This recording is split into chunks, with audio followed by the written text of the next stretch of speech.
Bismillahirrahmanirrahim. Assalamualaikum warahmatullahi wabarakatuh. Alhamdulillahirrabbilalamin. Pada video kali ini kita akan menganalisa jurnal yang dipilih oleh kelompok penyaji tentang formulasi sediaan sabun cair antiseptik dari ekstrak etanol bunga pacar air.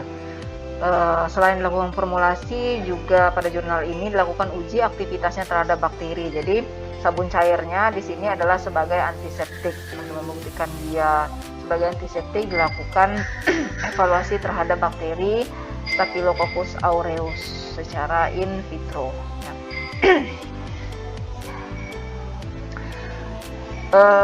Latar belakangnya kenapa dia bisa sebagai antiseptik itu adalah karena bunga pacar air ini mengandung senyawa antosianin yang bersifat sebagai antioksidan dan antibakteri, di mana dilakukanlah penelitian untuk melihat apakah bisa si ekstrak etanol dari bunga pacar air ini menjadi suatu bentuk sediaan cair yang memiliki stabilitas fisik yang bagus serta efektivitas membunuh bakteri Staphylococcus aureus, di mana pembeda formulanya adalah konsentrasi dari ekstrak etanol bunga pacar airnya dari rank 5% sampai 15%, jadi 5, 10, dan 15%. Dimana uji fisik yang dilakukan itu adalah organoleptik, pH, tinggi busa, kadar air, kadar alkali bebas, dan bobot jenisnya. Pengujian efektivitasnya dilakukan dengan metode difusi agar. Dari hasilnya seluruhnya memenuhi persyaratan, tetapi masih kategori zona hambatnya sedang untuk efektivitas antibakteri. Oke, kita lihat untuk pendahuluannya. Mungkin juga sudah lihat presentasi Ibu untuk jurnal dari kelas C, di mana mereka juga buat sabun cair, di mana sudah Ibu jelaskan bahwa sabun itu adalah produk yang dihasilkan dari reaksi antara asam lemak dan basa kuat, ya. Reaksi antara asam lemak dan basa kuat. Reaksi apa? Itu adalah reaksi saponifikasi dari minyak lemak dan lemaknya dengan adanya penambahan KOH. Untuk bahannya sendiri, sampelnya itu adalah bunga pacar airnya. Di pengumpulan sampelnya dengan cara dicuci dengan air mengalir, setelah bersih ditiriskan lalu dikeringkan dengan cara dianginkan selama 2 hari, dan pada hari ketiga dikeringkan dengan oven pada suhu 40 derajat Celcius. Mungkin ada yang bertanya kenapa pada 2 hari awal itu hanya dikering anginkan, dan kenapa di hari ketiga itu langsung saja dikeringkan di oven. Jawabannya adalah bisa kita pilih dari monografi atau bisa dilihat dari sifat dari bunga pacar air ini sendiri, ataupun mereka sudah menguji cobanya. Jika langsung dengan di oven itu bisa kadar atau maserat yang didapatkannya itu adalah mungkin tidak sebanyak jika dengan dilakukan dengan evaluasi seperti ini, ya, dikeringkan 2 hari kemudian baru dilanjutkan dengan di oven. Oke, kemudian setelah sampelnya kering itu dihaluskan dengan menggunakan blender sampai menjadi serbuk. Serbuk yang dihasilkan kemudian diayak dengan mesh 200 hingga diperoleh serbuk yang halus dan seragam. Oke, lanjut ke untuk pembuatan ekstrak. Ekstrak yang dibuat dengan metode maserasi menggunakan pelarut etanol 96% sebanyak 1 liter. Filter pertama hasil maserasinya itu disaring sehingga menghasilkan filtrat 1 dan residu 1. Residu yang ada kemudian diremaserasi lagi dengan pelarut etanol sebanyak 500 ml. Ya, jadi didapatkan filtrat 1 dan 2 itu digabungkan, baru diuapkan dengan menggunakan oven pada suhu 40 derajat Celcius. Jadi untuk proses pengentalan juga tidak menggunakan rotary evaporator, tapi di sini menggunakan oven pada suhu 40 derajat Celcius. Tetapi waktunya tidak dinyatakan di sini berapa lama mereka mengentalkan dari si ekstraknya ini. Berikut adalah formulanya dari sabun cair ekstrak etanol pacar air. dengan perbedaan konsentrasinya itu adalah 5%, 10%, dan 15%. Oke, kita lihat di sini mereka menggunakan, tadi kan dari definisi sabun cair itu adalah reaksi saponifikasi dari minyak lemak dan lemaknya dengan adanya penambahan KOH. Nah, di sini yang berperan sebagai minyak lemaknya itu adalah si minyak zaitunnya, ya. Jadi dari biji zaitun. Kemudian KOH, nah itu adalah sebagai basa kuatnya. Ya, jadi ada minyak lemak dan basa kuatnya itu yang menghasilkan suatu bentuk sabun. Kemudian CMC itu digunakan sebagai agen pengentalnya. Kemudian SLS ini sebagai surfaktan karena akan mencampurkan fase minyak dan air nanti, ya. Dan yang terakhir itu adalah asam stearat itu sebagai emulgator, ya. Jadi sama kerjanya dengan si CMC. BHA itu adalah beta hidroksi asid yang berguna untuk sebagai pengelupasan kulit mati, ya. Jadi sabun antiseptiknya juga dapat membuang atau mengangkat sel-sel kulit mati yang umumnya menyebabkan nanti timbulnya bakteri. Oke, di sini formulasi yang dibuat itu adalah 10 ml sabun cair. Oke, kita langsung masuk ke metode pembuatan dari sabun cairnya. Bisa dilihat dari metodenya ini, prosesnya yang pertama itu adalah minyak zaitun ditambahkan dengan KOH, jadi campuran antara minyak lemak dan basa kuatnya tadi, diaduk sambil dipanaskan pada suhu 50 derajat Celcius sehingga mendapatkan sabun pasta. Jadi yang pertama dibuat itu adalah sabun pastanya sendiri. Nah, dari sabun pastanya ini ditambahkanlah bahan-bahan yang lainnya seperti NaCMC yang telah dikembangkan, ada SLS, asam stearat, dan BHA-nya. Terakhir baru dimasukkan si ekstrak bunga pacar airnya. Oke. Uji evaluasi mutunya atau fisiknya kita sudah jelaskan juga tadi pada latar abstrak, itu adalah uji organoleptik, pH, tinggi busa, kadar air, bobot jenis, dan kadar alkali bebasnya.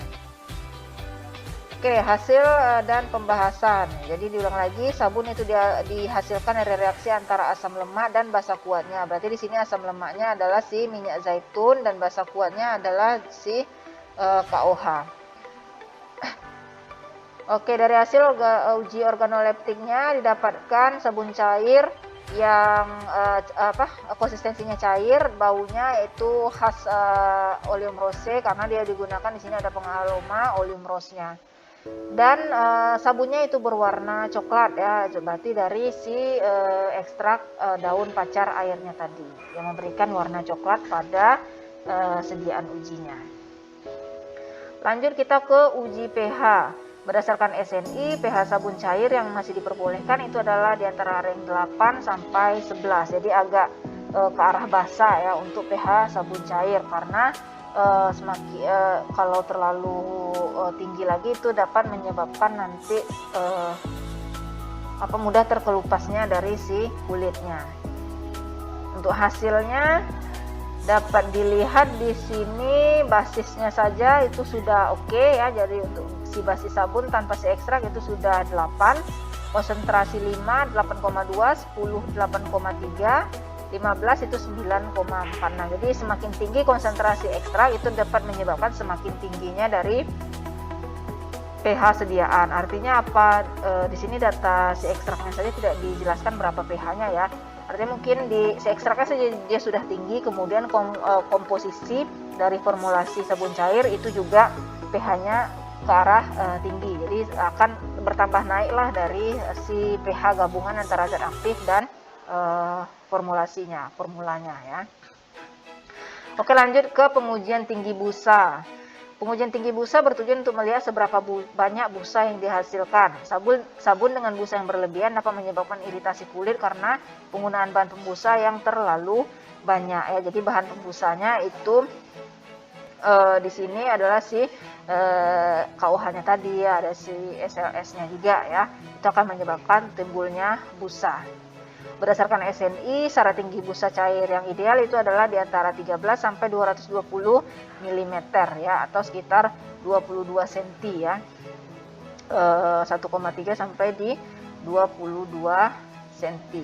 Hasil pengamatan tinggi busa didapatkan untuk basis itu 75 mm, untuk yang 5% 72, 10% 32, dan 15% 30 mm. Jadi kalau untuk tinggi busa terjadi kebalikannya ya, semakin tinggi konsentrasi berarti tinggi busanya semakin rendah ya, semakin tinggi konsentrasi tinggi busanya semakin rendah. Nah ini dikhawatirkan bertambah lagi, berarti nanti tambah sedikit lah busa yang akan dihasilkan tadi. Stabilitas busa itu dipengaruhi oleh konsentrasi dan viskositas dari sediaan. Berdasarkan hasil yang diperoleh, semua konsentrasi masih memenuhi standar sabun yang sesuai dengan SNI. Dilanjutkan uji kadar air. Uji kadar air dilakukan untuk mengetahui banyak kandungan air yang terdapat pada sediaan sabun cair. Banyaknya kandungan air yang masih terdapat pada sediaan sabun cair tadi. Karena kandungan air ini juga nanti akan mempengaruhi dari terbentuknya busanya tadi dengan si efektivitasnya juga ya. Dimana standar SNI-nya itu ditetapkan adalah paling banyak kadar airnya itu adalah 60%. Nah dari hasil yang memenuhi syarat itu hanya di konsentrasi di konsentrasi 10 dan 15%, kurang dari 60%. 10 ini udah hampir sebenarnya ya, 9,9 di buletin aja udah 60%. Tapi yang berarti yang paling aman itu adalah di konsentrasi 15%. Artinya di sini adalah semakin besar konsentrasi ekstrak yang ditambahkan, maka semakin kecil persentase kadar air yang didapatkannya ya. Berbanding terbalik juga. Kadar air yang lebih tinggi ini berasal juga dari bahan-bahan lainnya seperti SLS dan CMC. Ya karena dia prosesnya juga pengembangan, terus satu lagi juga fungsinya yang sebagai surfaktan tadi gitu ya, menahan si air dan minyaknya tadi. Oke, dilanjutkan dengan uji kadar alkali bebas. Tujuannya adalah untuk melihat jumlah basa yang tidak terikat oleh asam lemak. Jumlah basa yang tidak terikat oleh asam lemak. Kadar alkali bebas yang didapatkan dari masing-masing konsentrasi sabun yaitu adalah mungkin ini ada yang tinggal di 0,056%. Berdasarkan SNI, standar alkali bebas pada sabun cair maksimalnya hanya 0,1. Jadi hasilnya itu setengahnya dari yang persyaratan. Itu berarti masih oke untuk kadar basa alkali bebasnya ya. Hal ini menunjukkan bahwa sabun cair ekstrak etanol sesuai dengan standar SNI. Kurangnya kandungan alkali bebas yang terdapat dalam sabun cair ini disebabkan karena pada pembuatan basis, sabun cair dilakukan pemanasan yang lama hingga sabun menjadi pasta, sehingga kalium hidroksida atau KOH-nya atau basa kuatnya tadi yang merupakan salah satu pembentukan basis sabun bereaksi dengan minyak lemak atau di sini adalah si minyak zaitun.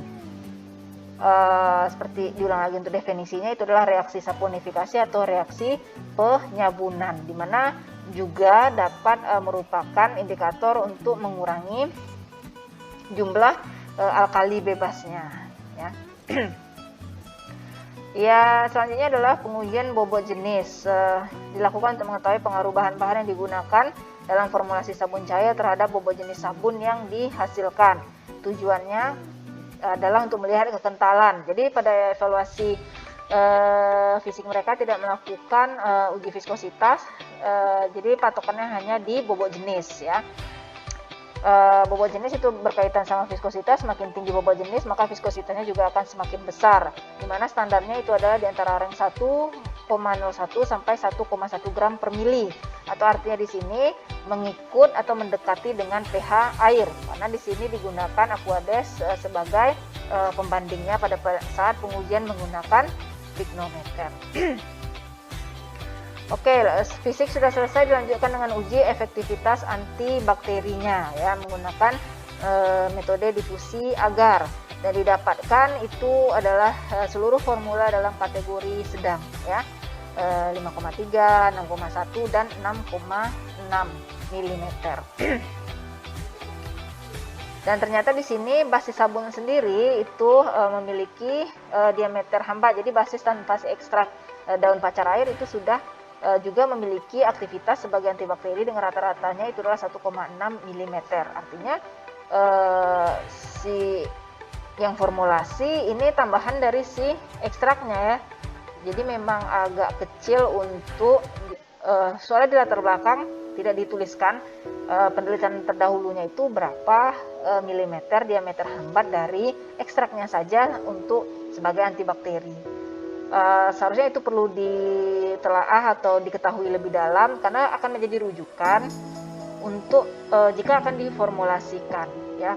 Kalau dia sendiri saja berapa, nah kalau sekarang dikombinasi dengan bahan-bahan tambahan yang lain, bagaimana nanti nasibnya? Apakah dia berkurang atau malah bertambah? Yang ditargetkan adalah tidaknya tetap atau bahkan bertambah dengan adanya zat tambahan yang digunakan sebagai formulasi sediaannya. Oke, berarti kesimpulannya dapat diformulasi dan alhamdulillah hasilnya juga sesuai untuk uji aktivitas fisik, namun untuk efektivitasnya masih dalam kategori sedang. Oke, kita lanjutkan ke pertanyaan diskusi dari kelompok penanya di link YouTube. Oke, pertanyaan pertama dari Hanifah Rohadatul Aisy. Pada jurnal yang penyaji bahas dapat kita lihat pada pembuatan ekstrak bahwa ada penggabungan antara filtrat 1 dan filtrat 2, yang mana filtrat 2 tersebut diperoleh dari proses remaserasi. Jadi yang ingin saya tanyakan, menurut penyaji, apa alasan dilakukannya remaserasi tersebut dan apakah efek antibakteri yang dihasilkan nantinya akan sama jika yang digunakan hanya satu filtrat saja?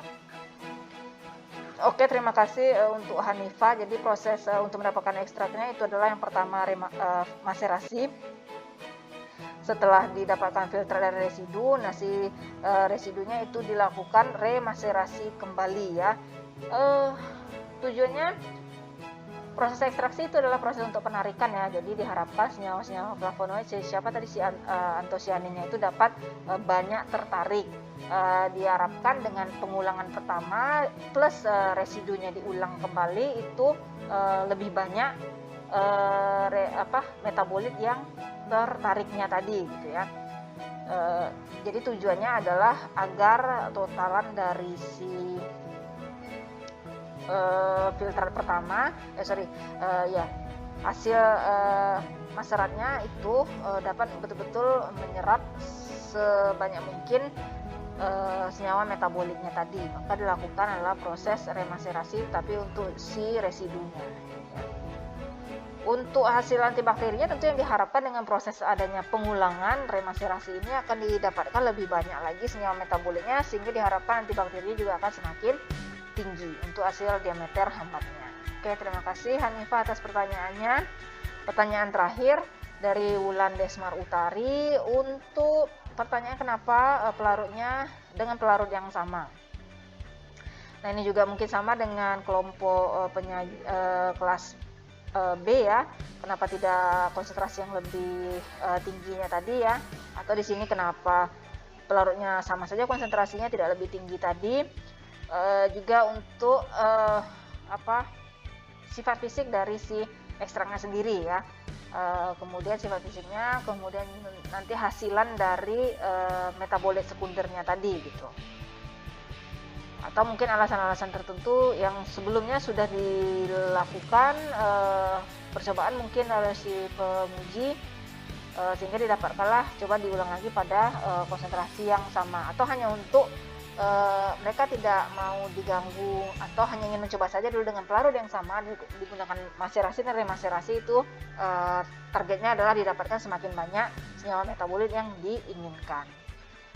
Pertanyaan yang terakhirnya itu adalah fungsi dari masing-masing bahan. Oke, jadi untuk kelompok penyaji memang tidak menuliskan apa fungsi dari masing-masing bahannya. Seperti yang sudah Ibu jelaskan tadi, masing-masing bahannya itu adalah minyak lemaknya, si minyak zaitun, KOH-nya sebagai basa kuatnya. Nah, campuran antara minyak lemak dan KOH ini itu akan menyebabkan reaksi saponifikasi atau reaksi penyabunan sehingga dapatlah dia jadi sabun pasta. kemudian CMC sebagai pengental, SLS sebagai surfaktannya, asam stearat sebagai emulgator, BHA itu sebagai, jadi ada tambahan ya, antiseptik plus juga untuk bisa mengangkat sel-sel kulit mati yang menyebabkan si kulit menjadi tidak sehat. Oke, yang terakhir itu adalah oleum rosenya tentu sebagai pengaromanya. Oke, terima kasih, Ibu cukupkan. Assalamualaikum warahmatullahi wabarakatuh.